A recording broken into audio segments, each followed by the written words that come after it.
président de l'association Homerix, qui est une association basée sur Limoges.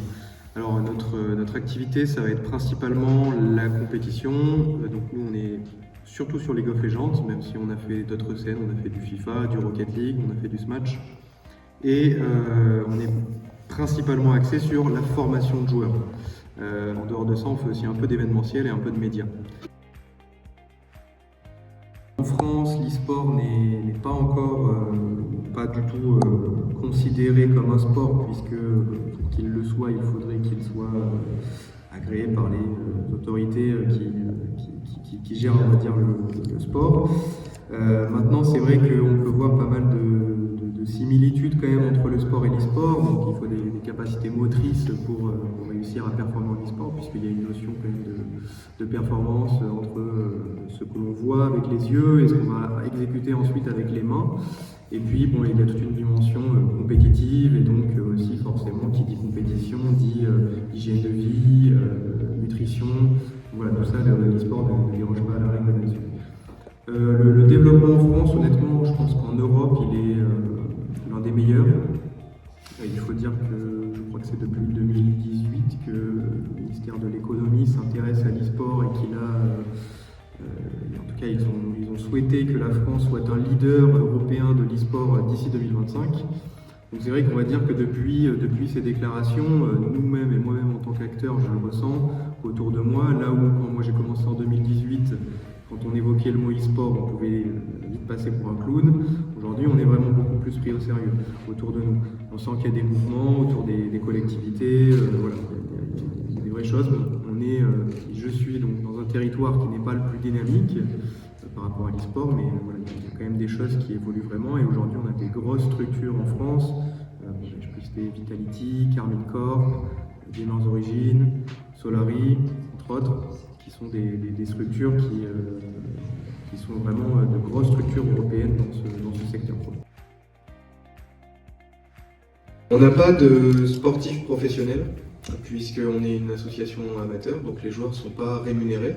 Maintenant, on les invite forcément à adopter une attitude de futur professionnel, puisque l'objectif pour eux qui viennent chez nous, c'est un tremplin, c'est qu'ils deviennent professionnels. Donc globalement, alors je peux parler quand même de la routine d'un e-sportif professionnel, de ce que je connais, des joueurs que j'ai pu avoir qui sont aujourd'hui professionnels, mais nous, on n'a pas une routine de professionnel avec nos joueurs. Globalement, la routine d'un professionnel, elle est assez simple, c'est quelque chose d'assez répétitif et routinier, c'est un lever généralement vers 9-10 heures. Donc petit déjeuner, ensuite ils vont faire des sessions de solo queue comme on dit, donc les solo queue c'est de l'entraînement tout seul sur l'ordi où on va jouer contre d'autres joueurs. Ensuite il y a le repas, après le repas ils ont un bloc de 5 scrims. Les scrims c'est des entraînements contre d'autres équipes, donc il va y avoir 5 parties, ça va durer entre 4 heures et 5 heures à peu près. Une fois que ça c'est fini, après un petit repos, le repas du soir, et le soir ils sont quartier libre jusqu'à environ 23 heures pour faire des parties, revoir les parties qu'ils ont déjà fait la journée avec le staff et puis au lit. Et dans ce module s'intègrent des journées où il va y avoir du sport, de la préparation mentale, avec les différents staffs des structures. Donc voilà, et pour nous, ça se passe un peu différemment. Les joueurs sont des joueurs qui sont soit étudiants, soit qui travaillent en général. Donc les sessions d'entraînement c'est le soir, ça va être de 19 à 22 heures. Et ça sera un scrim pareil, donc nous ce sera 3 games et 3 parties. C'est vrai que je fais de l'anglicisme pour... Et puis à côté de ça, on a quand même des encadrants, des accompagnants qui accompagnent les joueurs. Donc on va avoir des coachs individuels, des managers. On a un préparateur mental qu'on va appeler le Head of Performance. Donc lui il va s'occuper de tout ce qui est dimension psychologique, gestion de la frustration, gestion des émotions, gestion de la victoire, gestion de la défaite. Avec tous les joueurs de la structure, sachant qu'on a plusieurs équipes, on a une équipe principale et des académies en dessous. Et puis fin de la soirée vers 22 heures où les joueurs généralement font 2-3 parties en plus et puis vont au lit quoi. Et puis pour les plus téméraires, 4-5 parties en plus on va dire. Donc Donc sur League of Legends essentiellement. Alors, sur FIFA aussi, on a eu des joueurs pro, notamment Pierre. Donc Pierre qui est aujourd'hui, donc lui qui est manager, coach professionnel notamment à la JOCR, donc un club de foot. Et donc un des joueurs aussi qu'on a eu par Omerix qui était lui aussi à la JOCR.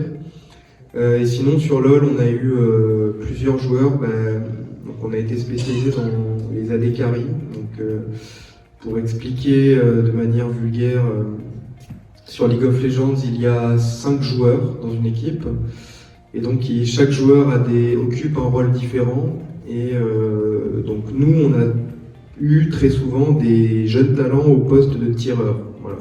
Donc dans une équipe, il va y avoir un tireur, un soutien, un mage, un tank, quelqu'un qui est là pour prendre des dégâts, encaisser quoi, et un assassin, on va dire, voilà, pour vulgariser vraiment le truc, quoi.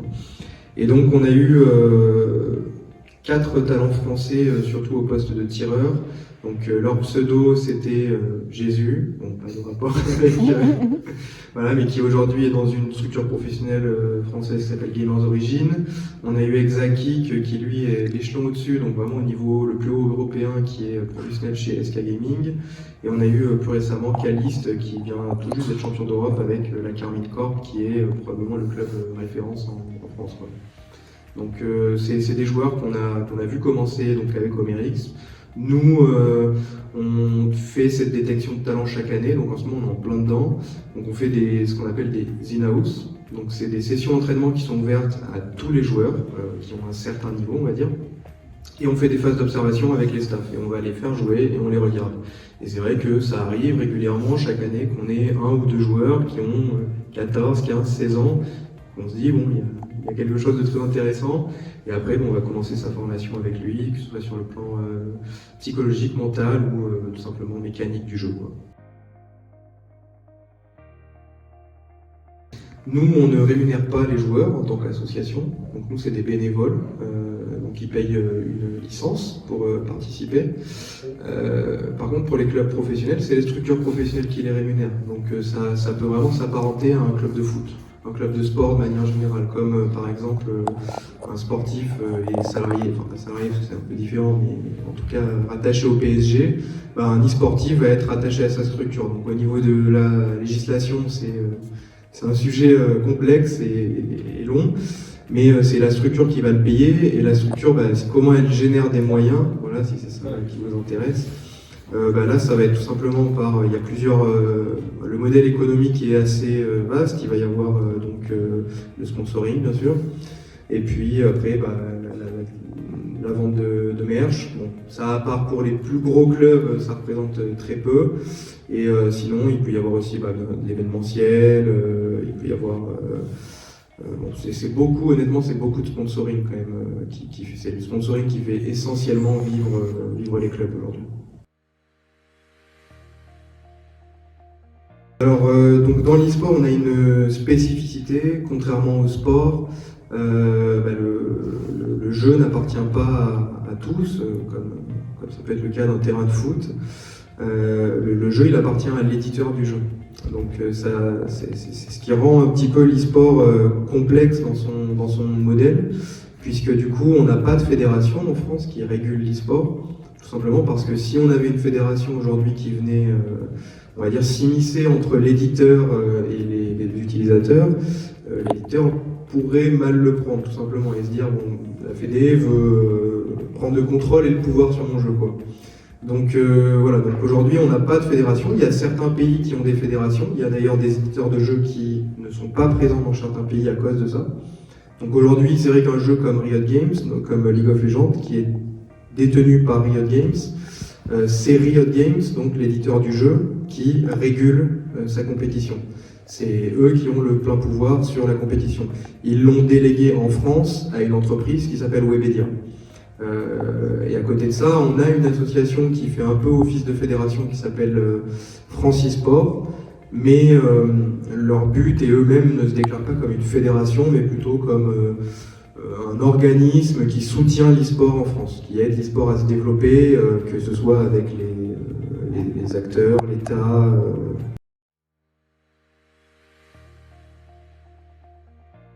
Donc il faut vraiment le prendre comme un métier, c'est-à-dire savoir avoir des temps de jeu productifs, faire des pauses. Et à côté de ça, c'est important de savoir bien s'alimenter et faire du sport à côté. Alors, ça peut paraître un peu bateau, comme ça, mais quel est l'intérêt? Bon, ben, comme on dit, bien dans son corps, bien dans sa tête. Et pour performer dans l'e-sport, il faut être bien dans sa tête et il faut aussi être bien dans son corps. Donc, c'est sûr que aujourd'hui, les joueurs que j'ai vus, en tout cas, devenir professionnels, c'était des mecs qui avaient une hygiène de vie irréprochable. C'était des mecs qui ont vite compris que pour percer dans ce milieu, ils allaient devoir prendre ce jeu comme un métier et le considérer vraiment comme un métier, quoi. Donc je pense que les meilleurs conseils qu'on peut donner, c'est bon, ben, bien sûr garder cette passion, cette détermination, mais attention, il faut le prendre comme un métier. C'est vraiment important de se dire, ok, je veux devenir professionnel, donc je vais l'aborder comme si au quotidien, je gagnais ma vie avec ça.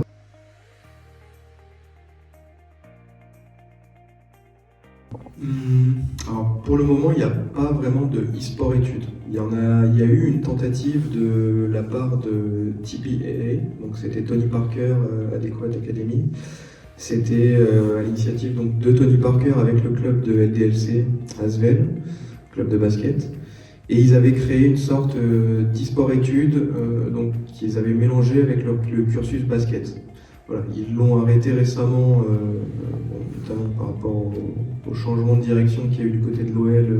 Voilà, je ne vais pas faire un détail là-dessus, mais voilà, il y a eu un changement de direction, donc du coup ils ont arrêté la filière e-sport. C'était le seul qui a vraiment tenté ça. Sinon à côté de ça, il y a des écoles privées que personnellement je ne recommanderais pas spécialement, puisque devenir professionnel, c'est pas un métier qu'on apprend, c'est quand même quelque chose que je pense qu'il y a une part de vocation, de talent indéniablement, même si c'est une notion vaste. Et c'est comme pour un sport au final. Là où après en sport on a quand même des filières de sport-études, voilà, on peut pas non plus être, pour dire des choses pas très méchantes, mais très mauvais au sport et se dire bon, mais je veux que ce soit mon métier, quoi. Donc voilà, il faut être bon au jeu et après juste intégrer des structures amateurs comme la nôtre qui vont aider à la formation. Malheureusement, et ça c'est peut-être l'une des faiblesses de l'e-sport aujourd'hui et le fait que ce soit contrôlé par les éditeurs, c'est que l'éditeur il n'est pas forcément très impliqué encore dans l'e-sport amateur.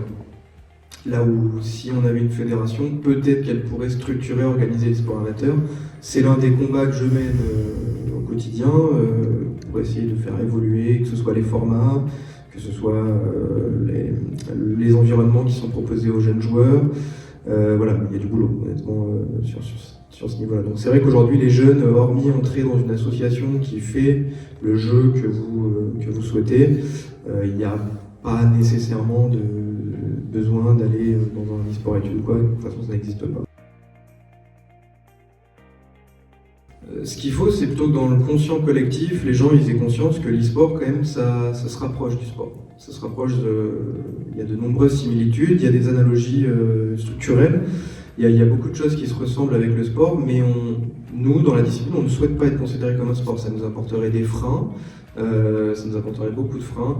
C'est un autre débat et un long débat. Mais on n'a pas spécialement envie dans le milieu, en tout cas, d'être considéré comme un sport, et France e-sport notamment l'a très bien compris. Et voilà, disons que si on souhaite aujourd'hui avoir des avantages comme le sport, c'est possible, par exemple, pour des événements dans l'e-sport qui sont organisés, l'État va au cas par cas accorder, par exemple, la TVA au niveau du sport, quoi. Ce genre de choses, au cas par cas. On ne va pas avoir les avantages de par le statut, mais ils vont comprendre que ça se rapproche et donc on va le faire. Aujourd'hui, ceux qui s'occupent de l'e-sport, donc c'est le ministre de l'économie, donc plus pour la partie business et voilà. Et plus récemment, le ministre du sport aussi s'est intéressé, mais parce qu'il est rattaché au ministre de l'éducation et que du coup, il y a un intérêt aussi ludique pédagogique. Et c'est surtout pour ça qu'ils veulent s'intéresser à l'e-sport. Voilà, moi je pense aujourd'hui qu'en France, en tout cas, c'est un peu un avis aussi personnel, mais qui est quand même partagé par la plupart des acteurs de la scène, on n'a pas d'intérêt aujourd'hui à être reconnu comme un sport en France et que ce serait plutôt des barrières et un frein, même s'il y aurait aussi des avantages, diablement. La balance pèse peut-être plus lourd du côté des inconvénients, on va dire.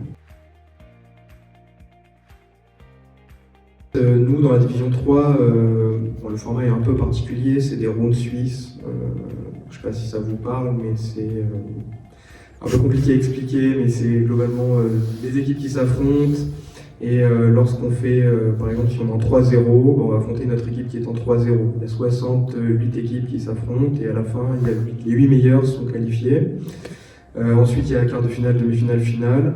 Et l'équipe qui gagne l'étape gagne des points. Et à la fin de l'année, il y a des playoffs avec les équipes qui ont le plus de points. Et les deux premières jouent la montée avec les deux dernières de la division 2. Et une fois qu'on est monté, Riot après vérifie le dossier de la structure pour voir si la structure est éligible à monter en division 2. Quoi.